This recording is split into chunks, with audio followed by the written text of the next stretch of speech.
let's dive right into it. Will England be European champion in June? Good question. That's certainly what we're aiming for. Obviously, fond memories of 2015 of doing that very thing.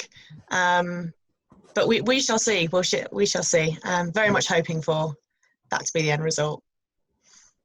Okay. And if we look a bit at the competition, we obviously had a long break due to the known circumstances. Is it more difficult to say who are the favorites to win European golds this summer? Yeah, I think COVID's going to make everything way more unpredictable. There hasn't been a lot of games. I think some teams are affected than others in terms of how they can train. So I think it'll make it really interesting and really exciting. And I think any given day, any team can beat any of the others. So it should be a really exciting summer, and everyone will just be really happy to be back playing hockey.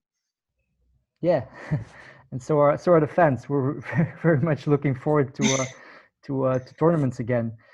Let's look at your group. Obviously there are no easy games. That's what they always say in such a tournaments. You have a group with Germany, Belgium, and Italy. Germany, obviously an upcoming nation latest years, always strong. Belgium, a bit with ups and downs, but always a difficult opponent. Italy being a bit the underdog of the group. How do you look at this group? I think you're exactly right. When you look at both groups, there aren't any easy games at European Championships. So it kind of doesn't matter what group we're in. Obviously, Germany, incredibly strong team. They'll be really, really tough. They're also our first game at the Olympics. And then we've got Belgium.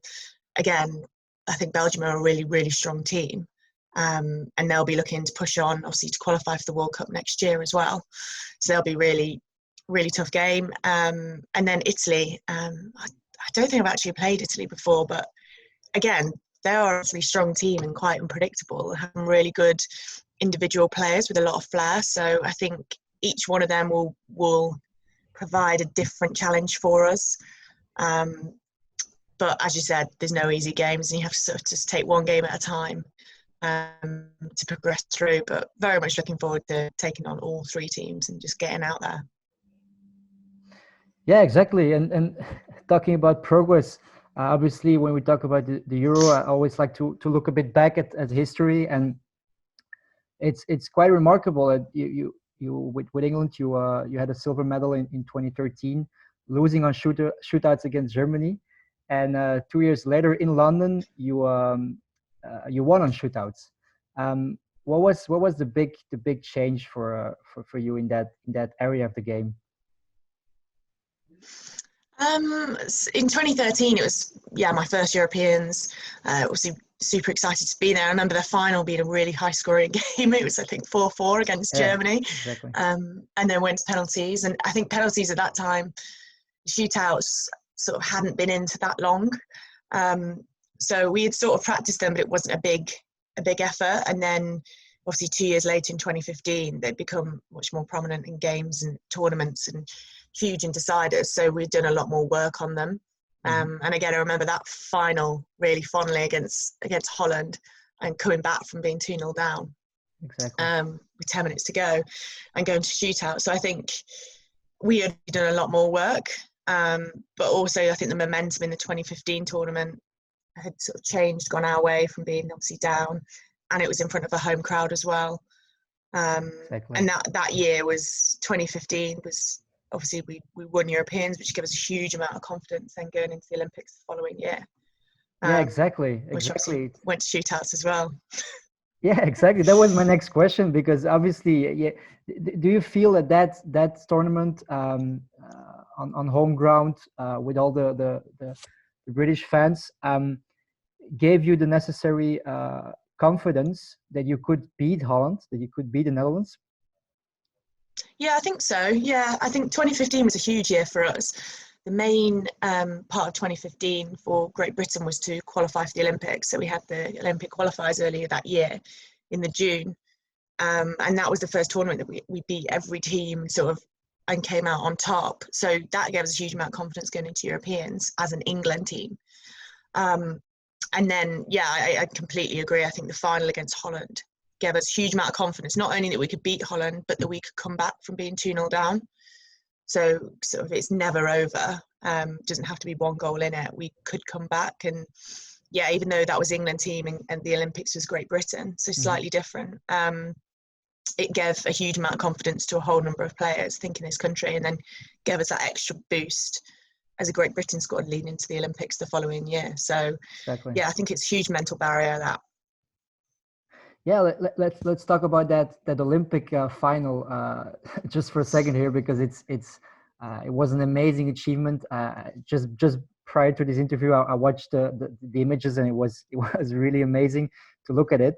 And I'm not even British, so I can imagine it's what it is for you guys. So I had a question of Adam Dixon, who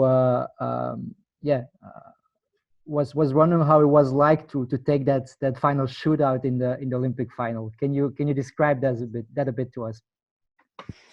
I get asked this question a lot, and I find it really tricky, because in that moment when we were on the pitch, it was kind of, we were just in our own little bubble, and you didn't think about the occasion or what it meant. It was just me on a hockey pitch with a goalie, and that's where essentially I feel the most at home and the most comfortable. And I think all the prep that we'd done leading into that game and that moment enabled me to be in that headspace where it was just me and a goalie in a hockey pitch, and I kind of didn't feel the pressure.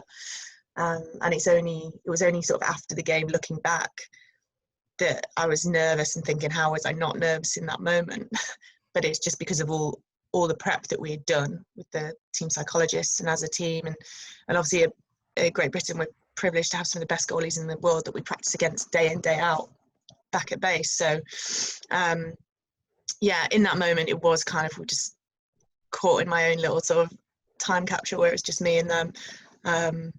But looking back, very, very fond memories. Obviously, it was an incredible night, an incredible Olympic Games, which I'll absolutely never forget, especially it being my first one. Yeah, exactly. And it's I might be wrong here, but I looked a bit at obviously more towards the England team, but you weren't always one of the shootouts takers, right? Was it always meant to be you in one of the 5 at the Olympics? That's a question for Danny Carey, I think. So there's a group of us that were sort of in the shuffle takeout group that practiced them. So I always knew, even at Euros in 2015, that I could be one of the 5 chosen at the end of the game. However, I never was picked to take one at the end of the game, which didn't bother me either way. I was happy just to whoever Danny thought was best to take them for the team that day. But I always knew I could be someone that was chosen. And yeah, so the first time Danny picked me was at the Olympic hockey final after the final whistle, which was nice. But as I said, every single potential shuffle taker had done their homework, so we were all fully prepared if we were picked in that moment after the match to take one. Okay, Hollie, I've got my next interview is planned with Louis Prosser. Would you like? I think you played together in Surbiton, right? What question would you like me to ask him? Can be anything. Yeah.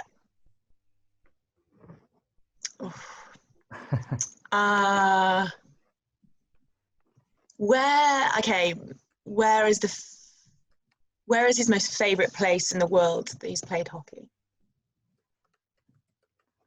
I like that one. I think that's what I'd like to ask him.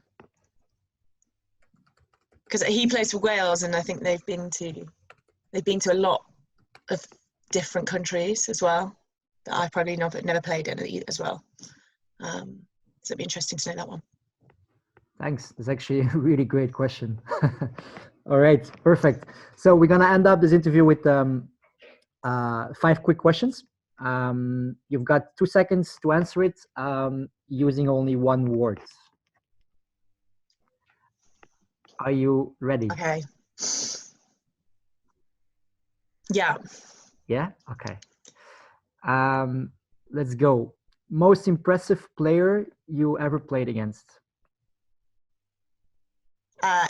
Luciano Amar. Would you prefer to play the European final in Amsterdam in a fully packed orange stadium or in an empty one? Fully packed Orange Stadium. Okay.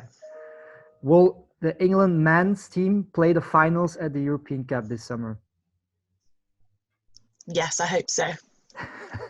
That's 3 words, Hollie. But that's okay. Sorry. Yes, yes. If you can transfer one player of the German team to your team, who would that be? Oh, Charlotte Stappenhorst. Who would you send out to take the decisive shootout in the final of the European Championship this summer?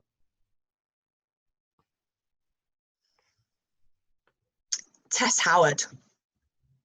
All right. Thanks for the interview, Hollie. You're welcome.